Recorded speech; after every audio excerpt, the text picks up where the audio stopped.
યુટ્યુબમાંથી આવક કેટલી છે? તો અત્યારે 10-15 જેવું થઈ જાય છે. તમારે ગર્લફ્રેન્ડ કેટલી છે? તો એક. તમારે લગ્ન કેદી કરવા? 2000. ઇન્સ્ટાગ્રામમાંથી મહિને કેટલા કમાવો? તો ઓલ ઓવર કહું ને તો ફેમિલી વ્લોગ બનાવો ભાઈ. તો રામ રામ ને જય દ્વારિકાધીશ બધાને. સ્વાગત છે તમારો એક નવા વિડીયોમાં. આજનો વિડીયો આપણે વ્લોગ વિડીયો નથી, Q&A વિડીયો છે. એટલે કે તમારા કેટલાક પ્રશ્નો છે એના હું જવાબ આપવાનો છું. તો ચાલો વિડીયોને શરૂ કરીએ. પહેલો પ્રશ્ન આવે છે અમિતભાઈનો. ભાઈ તમારું ગામ કયું છે? ગામની વાત કરું ને તો ભાઈ ગામ આપણું છે બજાણા, દેવભૂમિ દ્વારકા જિલ્લો છે આપણો, અને ખંભાળિયા તાલુકામાં આવેલું આપણું ગામ બજાણા ગામ છે. પછી ત્રીજો પ્રશ્ન આવે છે કિશનભાઈ ભાટુનો. ભાઈ તમે ફેમિલી વ્લોગ બનાવો કે નહીં? હા, ઘણા બધા લોકો મને કહેતા હોય ભાઈ ફેમિલી વ્લોગ બનાવો. તો ફેમિલી વ્લોગમાં તો એવું છે ભાઈ, અત્યારે હું એકલો જ બનાવું હું. ફેમિલી વ્લોગનો તો મારો કંઈ વિચાર નથી. હા, ઘણા બધા લોકો બનાવે છે અત્યારે, એવું કંઈ નથી. ફેમિલી વ્લોગ બનાવે પણ આપણે એવું નથી, મજા આવે. હવે ચોથો પ્રશ્ન આવે છે મિત્રો, આ મેઇન પ્રશ્ન જ છે ને તમે કરી નાખો. આ એક આપણો ખાસ ભાઈબંધ છે, એને પણ પૂછ્યો છે કે ભાઈ તમારે લગ્ન કેદી કરવા? મિલનભાઈનો એવો પ્રશ્ન હતો, ભાઈ તમારે લગ્ન કેદી કરવા? તો લગ્નમાં તો એવું છે ભાઈ, પાર છે હજી, કેમ કે હજી યાર હગાઈ ને બધું બાકી છે. આમાં લગ્ન કઈ રીતે કરવા? હજી ઘણા વર્ષોની વાર છે, કેમ કે હજી હગાઈ બાકી છે. હગાઈ પછી આગળ બધું હાલશે. હવે પાંચમો પ્રશ્ન આવે છે સાવનભાઈ આહિરનો. ભાઈ તમારી ઉંમર કેટલી છે?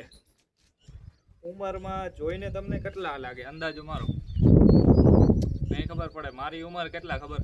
18 વર્ષ છે. હવે છઠ્ઠો પ્રશ્ન આવે છે આપણા વિમલભાઈનો, જે આપણો ખાસ મિત્ર પણ છે. એનો પ્રશ્ન પહેલો એમ હતો, ભાઈ તમારે ટ્રેક્ટર કેદી મોડિફાઈ કરાવવું? આવ્યો પ્રશ્ન. ટ્રેક્ટરમાં તો ભાઈ આપણે મોડિફાઈ શું કરાવે? આપણે જો સાઈડલી ટૂંકમાં એક પંજાબી આપણે નાખી દીધી આપણા ટ્રેક્ટરમાં. એ જ આપણો વિચાર હતો ભાઈ, એક ખાલી એક પંજાબી છત્રી પડી જાય ને એટલે ટ્રેક્ટરમાં કાંઈ ઘટે નહીં. એટલે હવે મોડિફિકેશનમાં તો કરાવ્યું તો હે, પણ સમજી ગયા ને, હે નહીં. હવે સાતમો પ્રશ્ન આવે છે વિપુલભાઈ ગાગિયાનો.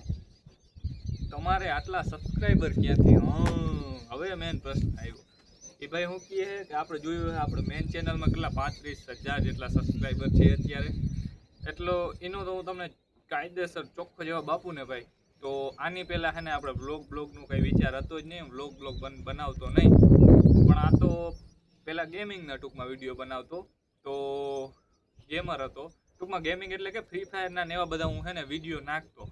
પણ છે ને એમાં બહુ 2 વર્ષ છે ને એમાં વિડીયોઝ નાખ્યા, એનાથી જો 35,000 સબસ્ક્રાઈબર આપણા છે ને ગેમિંગ દ્વારા જ થયા છે.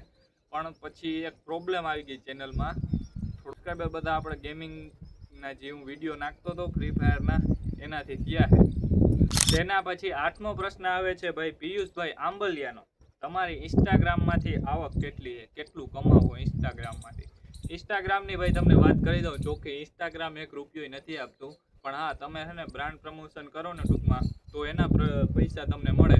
ટૂંકમાં વચમાં આપણે કેમ પ્રમોશન વિડીયો શૂટ કરવા જાઉં તો તેના આપણે છે ને પૈસા સારા મળી શકે. બાકી ઇન્સ્ટાગ્રામ પોતે કંઈ નથી આપતું. ઇન્સ્ટાગ્રામનો તમારે મેઇન ફાયદો એ છે, અત્યારે વધારે લોકો ઇન્સ્ટાગ્રામ જ વાપરે છે. એટલે વધારે ફોકસ ટૂંકમાં અત્યારે તમે છે ને ઇન્સ્ટાગ્રામમાં આપો ને તો થોડુંક તમારી ઓળખાણ બની જાય ને, પછી તમે ટૂંકમાં યુટ્યુબમાં આવો ને તો કાંઈ વાંધો ના આવે. પછી 9મો પ્રશ્ન આવે છે નિખિલભાઈ ચાવડાનો. તમારી ફેમિલીમાં કેટલા મેમ્બર છે? તો ભાઈ ફેમિલીની વાત કરું ને તો ઘરમાં આપણે 5 સભ્યો છે. હું, મારાથી મોટો ભાઈ, બેન અને મમ્મી પપ્પા, કુલ 5 સભ્યો છે. અને 11મો પ્રશ્ન આવે છે મેન પ્રશ્ન મિત્રો. ઘણા લોકો મને મેસેજ કરતા હોય છે. 3 જણાએ આ પ્રશ્ન પૂછ્યો છે, દેવભાઈ આહિર, વિમલભાઈ અને હજી એક બીજો વ્યક્તિ હતો, મારો ભાઈબંધ જ હતો, એને નામ લેવાની ના પાડી. તમારે કેટલી જીએફ છે? ગર્લફ્રેન્ડ કેટલી છે?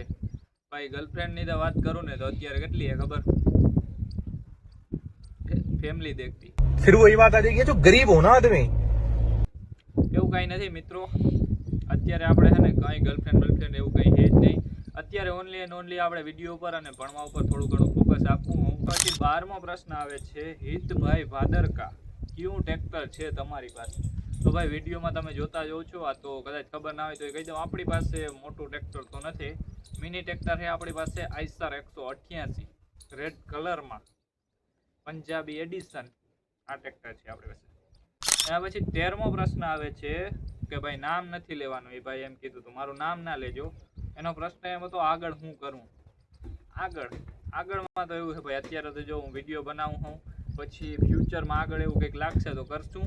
બાકી અત્યારે ભણવાનું મારે ચાલુ જ છે, એટલે એવું નથી કે ઓનલી વિડીયો પર ભણવાનું બે જાય. કદાચ આ વિડીયોમાં ના આવેલું તો આપણે ભણવામાં વહી જાઉં, એવું કંઈ નથી કે આપણે ઓનલી એન્ડ ઓનલી વિડીયો ઉપર જ છે. ભણવાનું ચાલુ જ છે, એટલે બધું ભેગું હાયલું જાય છે. આમનામ હાયલું એ તો વાંધો નહીં આવે. આ બધે 14મો પ્રશ્ન આવે છે ચેતનભાઈ, ડેઈલી બ્લોગ કેમ નથી નાખતા? ડેઈલી બ્લોગમાં તો એવું છે મિત્રો, હું થોડોક આરહુડો થઈ ગયો હું. પહેલાં કાયમ નાખતો, પણ હમણાં નથી નાખતો. એમાં એવું આપણે ઇન્સ્ટાગ્રામ ઉપર હું વધારે છે ને ફોકસ આપું, ઇન્સ્ટાગ્રામમાં વધારે રીલ્સ નાખું. બ્લોગ તો ક્યારેક નાખું, પણ હા, આ વિડીયોમાં જો સારો એવો તમારો સપોર્ટ મળ્યો તો ડેઈલી બ્લોગ નાખશું. તો જોવાય છે કેટલોક સપોર્ટ મળે આ વિડીયોમાં, પછી જોશું.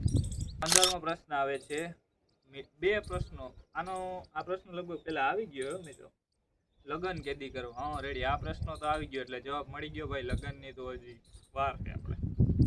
એના પછી ફરી એક મેન પ્રશ્ન આવ્યો મિત્રો. મેન ઘણા લોકો કહેતા હોય, અને આપણા ભાઈ બને પૂછ્યો હોય વિમલભાઈનો, કે ભાઈ યુટ્યુબમાંથી કેટલા કમાવો? યુટ્યુબમાંથી તો અત્યારે કહું ને ભાઈ, યુટ્યુબમાંથી અત્યારે તો હાલમાં તો કંઈ કમાણી આવતી નથી. કેમ કે એમાં એવું હોય, મોનિટાઈઝ થાય ને ચેનલ, પછી તમને ટૂંકમાં એમાંથી રેવન્યુ મળે, એટલે કે પછી તમે પૈસા કમાઈ શકો. પણ મારે હજી છે ને એના માટે વોચ ટાઈમ પૂરો નથી. હા, સબસ્ક્રાઈબર છે ભાઈ, એ બધા ટૂંકમાં આપણે ઓલા ગેમિંગના શોર્ટ નાખતો ને, ફ્રી ફાયરના વિડીયોઝ, એના છે સબસ્ક્રાઈબર. એટલે એ વિડીયો બધા ડિલીટ કરી નાખ્યા, એટલે એનો વોચ ટાઈમ તો બધો નીકળી જાય. એટલે હવેથી આ જો હમણાં બ્લોગનું કર્યું, પણ હા એ ખબર પડે કે આપણે જો વોચ ટાઈમ પૂરો કરી લઉં તો સારી ઇન્કમ આવે, વાંધો ના આવે એવું છે. તો મિત્રો આ હતા તમારા થોડા ઘણા પ્રશ્નો. તો ભાઈ ઘણા બધા પ્રશ્નો આવ્યા હતા, પણ એટલો આજ મારી પાસે ટાઈમ નથી, એટલે ચીણકો નાનો વિડીયો આપણે બનાવી લીધો છે. પ્લસમાં જો વરસાદનું વાતાવરણ છે, થોડીક વારમાં વરસાદ આવે રહે, એટલે હવે પછી કંઈક વળી બનાવી લેશું. તો ત્યાં સુધી છે ને એવું કંઈ લાગે તો એવા સારા પ્રશ્નો હોય તો આપણે વિડીયોમાં કોમેન્ટ કરી દેજો, એનો હું પર્સનલી રિપ્લાય આપી દઈ, અથવા તો અલગથી વિડીયો બનાવશું. હવે કેમ કે વરસાદ આવે છે એટલે હવે તો એ કંઈ વાંધો નહીં. તમારા જે મેન પ્રશ્નો હતા ને એ બધા તો આવી ગયા છે. બાકી ચેનલની અંદર નવા હોવ તો વિડીયોને લાઈક કરજો, શેર કરજો, સારી કોમેન્ટ કરજો, અને સબસ્ક્રાઈબ કરી દેજો ચેનલને. મળીશું એક નવા વિડીયોમાં. ત્યાં સુધી રામ રામ બધા મિત્રોને.